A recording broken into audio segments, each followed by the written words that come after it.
Welcome to the deep dive. You've shared your sources with us, and, well, we're here to really distill that key knowledge for you, make it ready to use.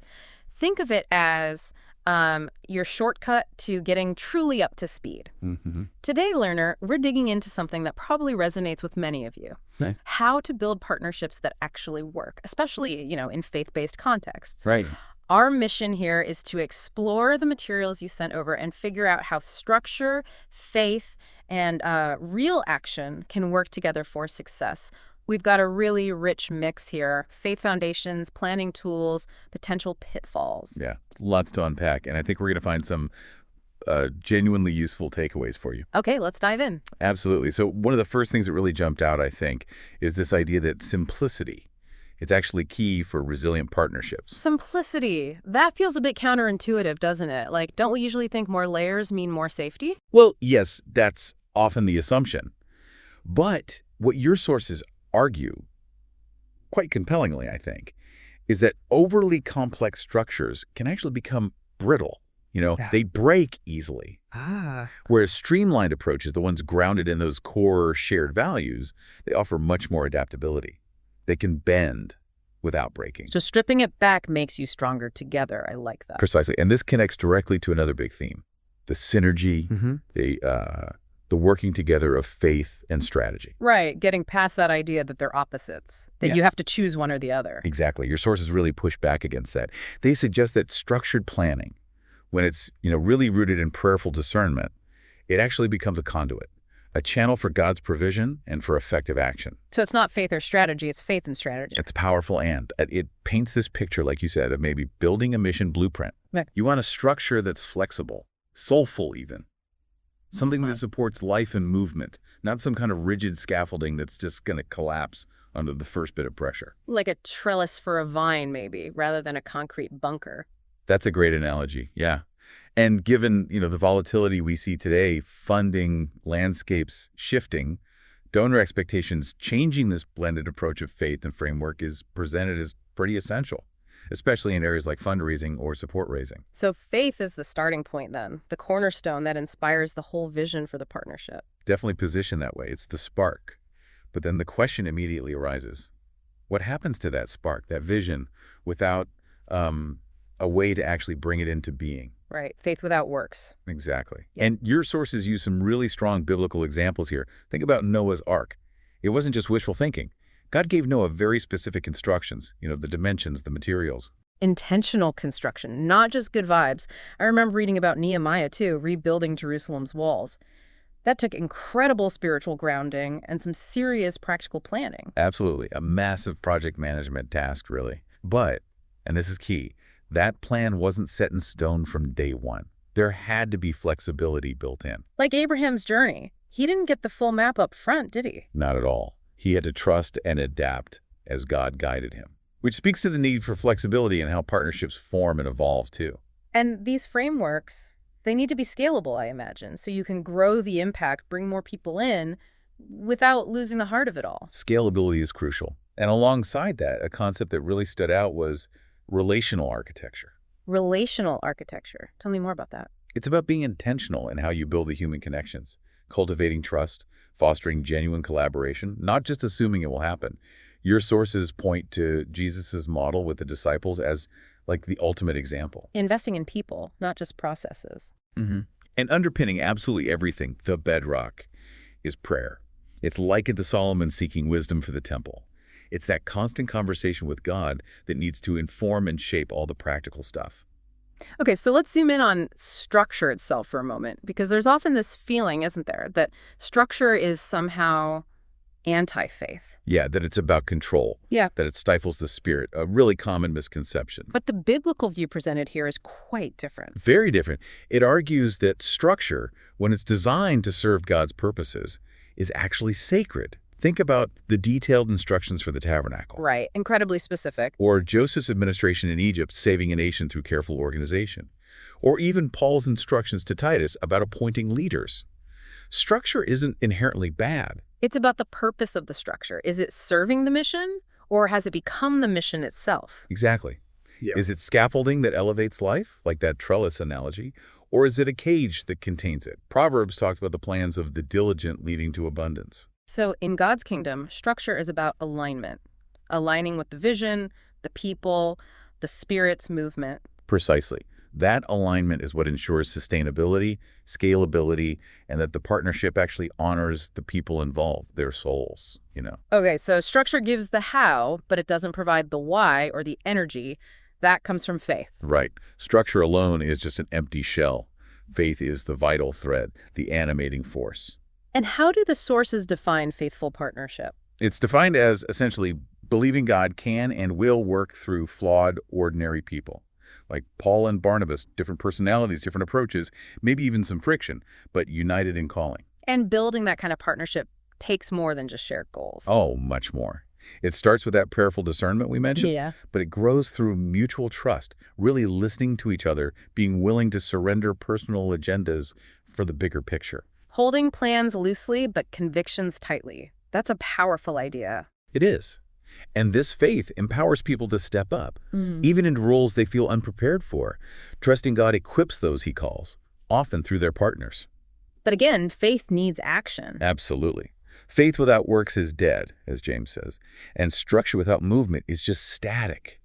Action is the living out of those faith-filled plans. The sources talk about kingdom action as incarnation, like the word becoming flesh. Yeah, making the vision tangible, real. The early church in Acts is the prime example. Their structures teaching, sharing resources, appointing deacons weren't just organizational charts. They were expressions of love powered by the Spirit's momentum, and it led to incredible growth. So it's this weave of structure, faith, and action that really creates impact. Exponential impact, the sources suggest. It creates partnerships that can adapt without losing their core identity and scale without losing their heart. Okay, let's talk about that tension between planning and trust. I know that's something a lot of us wrestle with. Do I make a detailed plan or do I just trust God? Right. And the material argues strongly that this is a false choice. In the Bible, plans and promises are companions, not enemies. Can you give an example? We'll think of God's promises to Abraham. Huge, world-changing promises.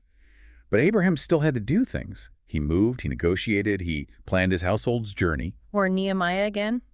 He prayed intensely, yes, but then he made very detailed plans, got permissions, assigned tasks. Exactly. He didn't just pray and wait for the walls to rebuild themselves.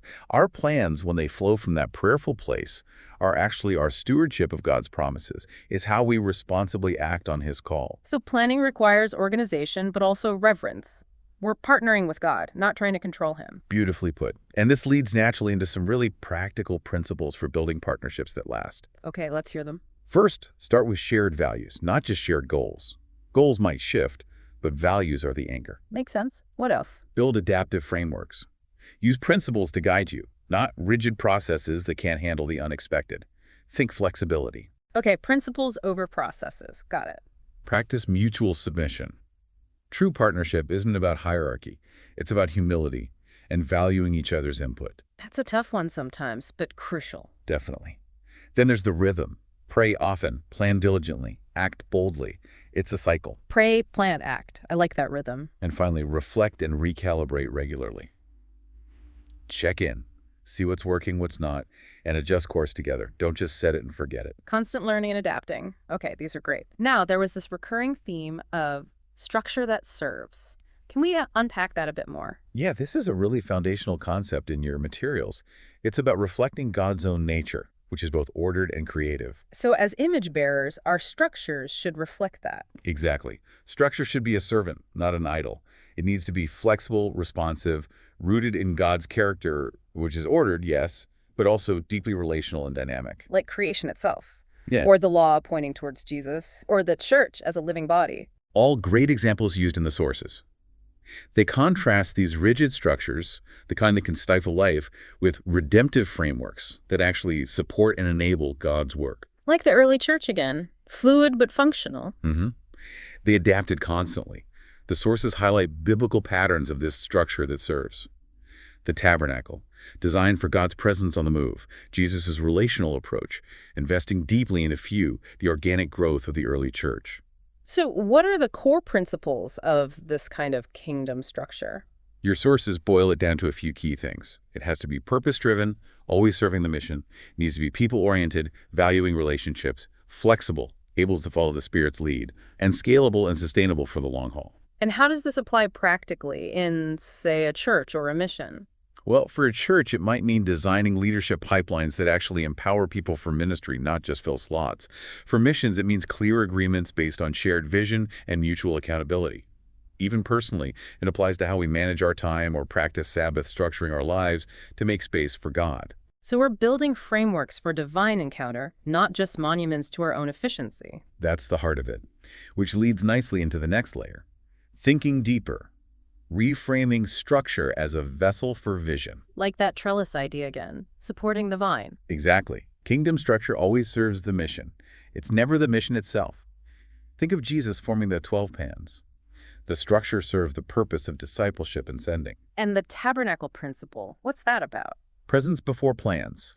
The tabernacle's whole point was God's presence moving with his people. It asks us, are our structures facilitating God's presence, or have they become static containers where we used to encounter him? Ooh, that's a challenging question. It highlights the danger of traditions becoming idols, right? Stifling the spirit, like Jesus warned about. It does. So the materials outline characteristics of life-giving frameworks. Mission-aligned, presence-driven, relationally rich, contextually relevant, adapting to the situation, like Paul becoming all things to all people, and scalable, sustainable. And the application, how does this look on the ground? In church life, it means structure constantly serving the mission. In networks or partnerships, it means flexible agreements. Personally, it means leaders cultivating rhythms of seeking God before making plans. It's always about the relational family on mission. Okay, let's shift to that, from tent to temple analogy. I found that really helpful for understanding organizational evolution. It's a great framework, isn't it? The tabernacle and temple represent those fluid and stable forms. The tabernacle is like the startup phase, mobile, adaptable, highly dependent on God's direct leading, simple but sacred. Like a church plant, maybe. Or a new ministry initiative. Exactly. Then the temple represents establishment, stability, more complexity, more defined roles, a sense of permanence, institutional responsibility. And the hot dog stand versus skyscraper metaphor fits here too. Perfectly.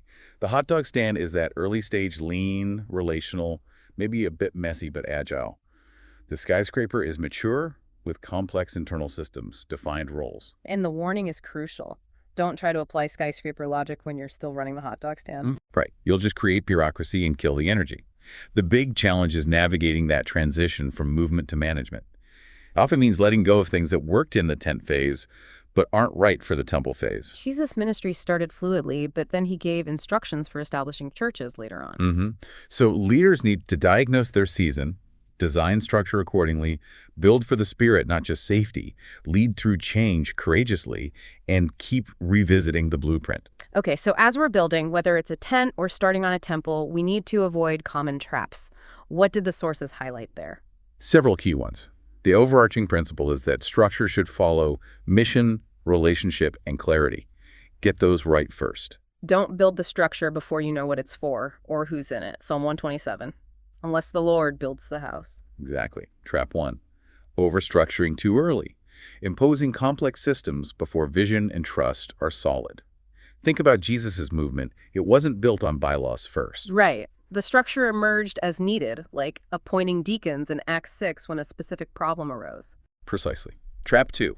Unclear expectations. Ambiguity about roles, responsibilities, what success looks like. This just breeds frustration. Need that clarity. Being equally yoked, as Paul puts it, requires knowing what you're pulling together. And trap 3. Lack of agreed outcomes. You might have roles defined, but if you don't agree on where you're going together, you'll pull in different directions. Amos asks, can two walk together unless they are agreed? Need those shared goals. Maybe SMART goals come in here. Specific, measurable. Exactly. Having clear, agreed-upon outcomes is vital. So the better way. Kingdom structure as servant. Start with the spirit, let purpose drive policy, build for the body, keep it responsive. This leads really well into the whole idea of sacred agreements and the power of clarity and collaboration. Yes, because we talk a lot about unity, but the how of collaborating well is often neglected. And that's where things can fall apart. Confusion, frustration, broken relationships. So we need some kind of relational architecture, tools to build with. The sources suggest practical tools like a partnership charter or memorandums of understanding, MOUs. These aren't just legal documents. They're ways to bring biblical clarity into action. Like the covenants in Scripture, they always involved clear commitments and mutual understanding. Exactly. Think of the Mosaic Covenant, or even Paul outlining expectations with the churches supporting him. A partnership charter, as outlined, covers the essentials: shared purpose, values, roles, decision-making, conflict resolution, communication, duration. It's like Nehemiah getting everyone on the same page. And MOUs, or specific decision-making models, provide that tangible agreement. Right. They bring order, as Paul advised. An MOU clarifies specifics. And choosing how you'll make decisions is crucial. The sources outline a few biblically informed models. Okay, what were those? There's consensus, like the Jerusalem Council in Acts 15. There's majority rule, seen sometimes, but with cautions, like the spies in Numbers. And there's delegated authority, like Jethro advising Moses or Paul instructing Titus. Each with strengths and weaknesses, depending on the situation. Absolutely. The key is choosing intentionally and prayerfully. God-honoring partnerships are cultivated through shared purpose, mutual honor, and that spirit-led clarity. And there are practical steps. Start with a conversation guide, maybe adapt a sample MOU, pick a decision model, and keep revisiting it. That's the process suggested. It's ongoing work. Okay, now back to that plan versus promise idea. The materials really insist these are allies, not opposites. They do. The argument is strong. God-honoring faith inspires God-honoring plans. Abraham's faith didn't mean he sat back and did nothing. It propelled him into action, which required planning. And Nehemiah is the prime example, again, prayer birth strategy. Detailed, meticulous planning flowing directly from deep faith. Even Paul's support raising wasn't just passive hope. It involved strategic communication, acknowledging partners, expressing needs, faith expressed through planning. So for something practical like support raising, what are the steps to align plan and promise? Pray first, always. Then plan intentionally. Paint a compelling vision. Develop plans with integrity, realistic budgets, timelines. Communicate transparently. Follow through diligently. And keep praying throughout. It's a cycle. Let's revisit the hot dog stand versus skyscraper idea one more time, digging a bit deeper. Okay. So the hot dog stand is lean, nimble, relational. The danger is applying skyscraper logic, complex systems, rigid hierarchy too early. It causes paralysis. Biblical parallels again. Moses delegating, the early church expanding organically. Yes, Acts 6 and 15 show adaptation as growth happened. Jesus' ministry was highly relational. The trap in modern ministry is often this premature structuring. So what's the hot dog stand mindset? Start small, focus on relationships. Let structure follow growth, don't impose it beforehand. Design for adaptability. Stay grounded in the mission, invite participation. And when is it right to build higher towards the skyscraper? When you have a healthy core team, when the community or mission outgrows the informal systems, when the spirit clearly leads towards more formal stewardship, it's a discernment process. Okay, another big one. Faith versus strategy.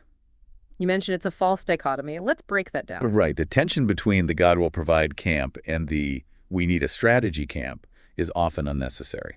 Because faith without strategy can be just passive waiting. It can be, yeah. And strategy without faith can become purely human effort, trying to control everything without relying on God. But the Bible is full of examples where God invited planning. Absolutely. Noah's Ark, Moses' tabernacle blueprint, Joseph's famine strategy, Nehemiah's rebuilding project. God worked through their planning. Even Jesus was intentional. The disciples acted strategically after the resurrection. So there's a theology of strategic faith. That's the idea. Planning honors God's gift of wisdom. Strategy helps us steward his promises. Action is the outworking of our faith. They belong together. Practical principles for that. Pray first, plan second. Hold strategy lightly, but the vision firmly be willing to adapt, like Paul changing plans in Acts 16. Focus on building people, not just systems, and reflect and revise often. This connects to God's blueprints, seeing God as the master architect. Yes, he has a plan, a purpose. Noah and Moses obeyed detailed blueprints. That obedience, that careful planning, is presented as an act of worship. It's not just practical, it's spiritual. And God's sovereignty doesn't mean we do nothing. Look at Jeremiah telling the exiles to build houses, plant gardens, strategize for life, even in Babylon. But we also need to avoid building without him, like Psalm 127 warns. So, practical applications. Start with seeking God's revelation. Build in pencil, stay flexible. See planning as worship. Exactly. And measure what really matters for the kingdom, not just easy metrics. Okay, let's dispel that myth that faith means no planning. The just let go and let God idea. Yeah, that's a common misunderstanding. The sources stress faith and works are complementary. Nehemiah prayed and posted guards. Moses had faith and followed blueprints. The early church organized while relying on the Spirit. Support raising isn't begging, it's inviting people into God's mission. Right. And faith without works can lead to paralysis, missing opportunities God provides. So pray first, then plan. Invite others in. Don't fear failure. Maybe even plan for potential setbacks. And always align plans with God's word. Now, focusing again on partnerships specifically, how do we avoid them derailing? We've touched on traps, but let's crystallize. The biblical model emphasizes unity, shared purpose, mutual support. Derailment often happens when structure gets ahead of mission, relationship, or clarity. Trap 1. Unclear expectations. Need that shared understanding, like being equally yoked. Practical fix. Written agreements. Clear roles. Right. Trap 2. Lack of agreed outcomes. Need that unity of purpose, clear goals, like a runner aiming for the prize. Practical fix. Smart goals everyone buys into. Trap 3. Poor communication. Iron sharpens iron, but rust happens without connection. Need structures for regular, healthy communication. Paul's letters show consistent communication was vital. Absolutely. And trap 4. Ignoring relational dynamics. Focusing only on tasks and forgetting people. Jesus always valued the person. Practical fix. Intentionally invest time in building relationships within the partnership. So avoiding these traps isn't a one-off fix. It's a continuous process of building with clarity, communication, and care. That's it, exactly. Okay, the partnership charter template seems like a really practical tool for this. Can you walk us through the key parts again? Sure. It's framed as a kind of covenantal agreement. It starts with A, vision and mission alignment, getting crystal clear on the shared why. Then B, roles and responsibilities, who does what, like the different parts of the body in 1 Corinthians 12. Clarity there is crucial. Then C, financial transparency, being good stewards, accountable like the parable of the talents. D, decision-making process, how will we decide things together? Proverbs stresses counsel. Ephesians talks about mutual submission. And planning for disagreements? Yes. E, conflict resolution, having an agreed process before conflict arises. And F, exit strategy planning for how the partnership might end or transition gracefully. It's about faithfulness to the end. And within that decision-making piece, those different models are important. Very. Aligning decisions with God's will is paramount. The models offer different ways. Consensus, like Acts 15, seeking unity. Majority rule, sometimes necessary but handle with care. Delegated authority, like Exodus 18, empowering trusted leaders. And collaborative leadership, like Acts 6, involving stakeholders. Choosing the right model for the context, always with prayer and humility. That's the key. Okay, let's get super practical. The 100 days to full support grid, that sounds like a real roadmap. It is. It breaks down a potentially overwhelming task into manageable phases, integrating spiritual grounding throughout. What are the phases? It starts with prayer and vision clarity, weeks 1 to 2, then partner identification, weeks 3 to 4, initial outreach, weeks 5 to 8, storytelling and relationship building, weeks 9 to 12, really key. Then they ask, weeks 13, 16. And finally, follow-up and cultivation, weeks 17, 20. And each phase has focus areas, activities, SMART goals, and biblical insights tied in. Exactly. It's designed to be both strategic and spirit-led. The SMART goal framework itself is worth highlighting too. It's not just a business tool. Not at all. The sources show how it aligns beautifully with biblical principles. Specific. Jesus' mission was specific. Measurable. Acts records growth. Attainable. Parable of talents. Steward what you have. Relevant. Nehemiah focused on the relevant task. Time-bound. Jesus knew his time. Paul urged redeeming the time. And all underpinned by perseverance, prayer, and trust in God's provision. Couldn't do it without those. There was also a more general timeline and goal-setting framework discussed, integrating SMART goals into the phases of support raising. Yes, emphasizing that faith is active. You need both faith and a practical strategy. The timeline provides the roadmap. Research, outreach, follow-up, ask, and SMART goals make each step concrete. The 100-day grid is just one example of applying that framework. So it all comes back to that synergy. Structure and strategy bringing God's promise into reality. Like Nehemiah again. He's a constant reference point, isn't he? The promise is the fuel, the plan is the roadmap. And structure that serves is the vehicle, enhancing the journey, not blocking it. We're building with God for kingdom impact. And the process doesn't stop once things are built. There's that logical progression, evaluation, discernment, relational focus. Continuous reflection is vital, like house maintenance, as Jesus implied with the wise builder. Spirit-led discernment, listening prayer, like in Acts 13, must guide adaptations. And the relational focus, valuing people like the early church did, has to remain central. That's how you build wisely for the long term. It's really about the journey, isn't it? Not perfection, but partnership. Exactly. Yeah. Abraham, Nehemiah, Jesus, none were perfect, but they persisted in faith, collaboration, and trusting God. That's the model. And structure serves that journey, serving growth, not restricting it. The scaffolding, not the cage. Flexible frameworks, mission always first. hmm And faith remains active, the promise fueling the plans. Trusting God's faithfulness even when the path isn't fully clear, like in fundraising or any partnership venture. Okay, so wrapping this all up, this deep dive really underscored that crucial connection, that dance between faith and strategic structure in partnerships. Yeah, they're allies, not enemies. Planning and trust go hand in hand to effectively push forward a shared mission. And you, the learner, can take these insights, these principles, and really think about how they apply in your world personally, professionally, in your community or ministry. Absolutely. So here's something to chew on. As you reflect on all this, what specific aspect of building faith-filled partnerships really hits home for you right now? Is it maybe embracing more flexible structures or being more intentional about weaving prayer into your planning? Or perhaps really doubling down on that relational clarity, Yeah. making sure agreements are strong and understood. Which one resonates most, and what's one small step you could take to explore it further? Maybe go back to the sources you shared, mull over these ideas again. Thank you so much for sharing those sources and letting us take this deep dive with you. We genuinely hope this has been a valuable shortcut for you, helping you feel well-informed and ready for action.